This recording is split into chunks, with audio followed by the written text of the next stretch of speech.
नमस्कार. गौरव प्रकाशनमध्ये आपले स्वागत आहे. आजची ठळक बातमी: देहदानाचा संकल्प आणि शिक्षणाचा मंत्र. कारंजा 10वी विद्यार्थिनींना प्रेरणेची दिशा. कारंजा लाड येथील र.ला. न.प. माध्य कन्याशाळा येथे इयत्ता 10वीच्या विद्यार्थिनींसाठी भावपूर्ण निरोप समारंभाचे आयोजन करण्यात आले. कार्यक्रमाच्या अध्यक्षस्थानी मुख्याध्यापक भगवान जाधव होते, तर प्रमुख मार्गदर्शक म्हणून प्राध्यापक रमेश वरघट उपस्थित होते. प्रमुख अतिथी म्हणून माजी मुख्याध्यापिका भगवती खेमवानी, माजी विद्यार्थी संघटनेच्या अध्यक्षा सुभाषिनी रंगडळ, ज्येष्ठ सेवानिवृत्त शिक्षिका सुमन बाबर व माजी विद्यार्थिनी भावना उगले यांची उपस्थिती लाभली. कार्यक्रमाची सुरुवात सावित्रीबाई फुले यांच्या प्रतिमेच्या पूजनाने झाली. प्रास्ताविक अनिता दाभाडे यांनी केले, तर पाहुण्यांचा परिचय माधुरी गावंडे यांनी करून दिला. या प्रसंगी दीपिका पिंपरे हिला आदर्श विद्यार्थिनी म्हणून गौरविण्यात आले. सामाजिक वनीकरण कारंजा अंतर्गत आयोजित पर्यावरण संवर्धन पोस्टर स्पर्धेत प्रथम क्रमांक फरीन पप्पूवाले, द्वितीय सना लंगे व तृतीय नम्रता घरू यांनी पटकावला.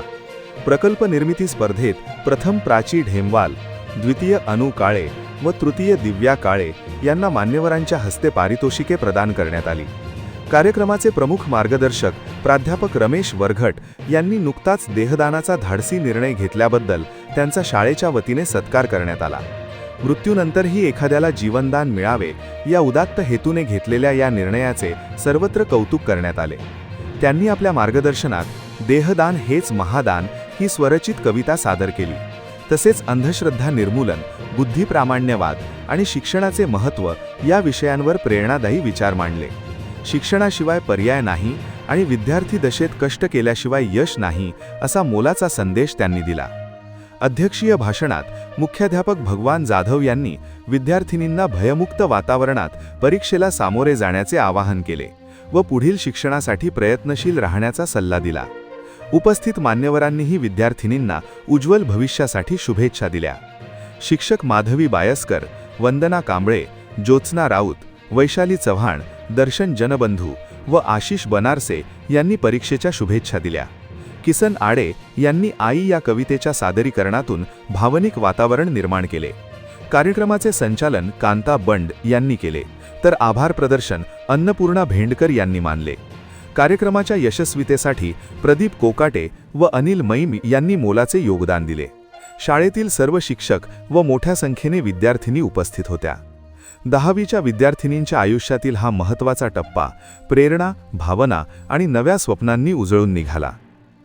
आपणास गौरव प्रकाशनची बातमी कशी वाटली कमेंटमध्ये अवश्य लिहा. गौरव प्रकाशन चॅनलला लाईक करा, शेअर करा, सबस्क्राईब करा. धन्यवाद.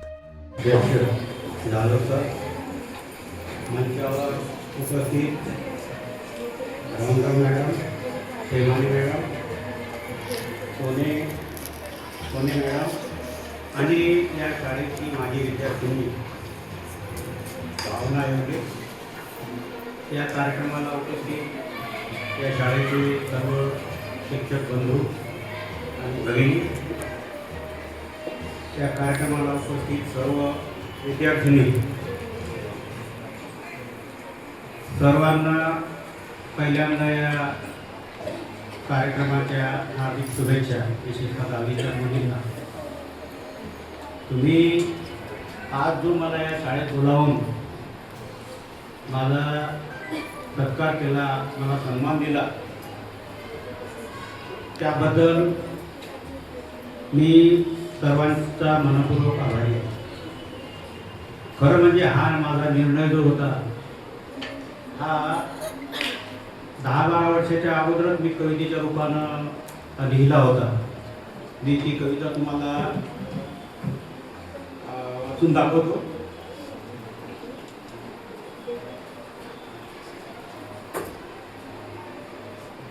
त्या कवितेवरून तुम्हाला माझ्या विषयाचा थोडक्यात परिचय येणार आहे. कवितेचं नाव होतं महादान. निसर्ग नियमानुसार जर सारेच मरणार तर त्याला मी अपवाद कसा ठरणार. या अथांग विश्वाच्या पसाऱ्यात जेव्हा मी नसेल हयात, जवळचे आप्त रडतील, जिवलग मित्र हळहळतील, पण माझ्या विद्रोही विचारांशी जुळलीच नाही नाळ ज्यांची, गरजच नाही त्यांना नक्राश्रू ढाळण्याची ना सुतक पाळण्याची. सगळे सोयरे दोस्त मित्र कुणालाही नको तसदी, वेळ श्रम आणि पैशाची मुळीच नको बर्बादी. तिरडी आणि फुलांचेही हार नको, प्रेताचा कुणाच्याही खांद्यावर भार नको. नको नीळ गुलाल मोमबत्ती, नको अंत्यविधी आणि अगरबत्ती. दहनही नाही की दफनही नाही, अखेरचे वस्त्र कफनही नाही. तेरवीची भानगड नाही, खळग्याचीही नळ नाही. हित चिंतकांनी माझ्या एकच करावे, माझ्या देहाचे दान करावे. अस्थि हृदय यकृत किडनी येईल कुणाच्या तरी कामी. एखाद्या अंधाला हे सुंदर जग दाखवा, इतरही गात्रांनी गरजूंना सुखवा. दान करा माझ्या कुडीचा हा अनमोल ठेवा, मेल्यानंतरही घडो मानवतेची सेवा. उभं आयुष्य खर्ची गेलं ज्ञानाच्या दानात, आता देह ही सत्कर्मी लागो. विद्यार्थ्याच्या प्रशिक्षणात, विज्ञानाच्या नवसंशोधनात, अवयवाच्या मानात.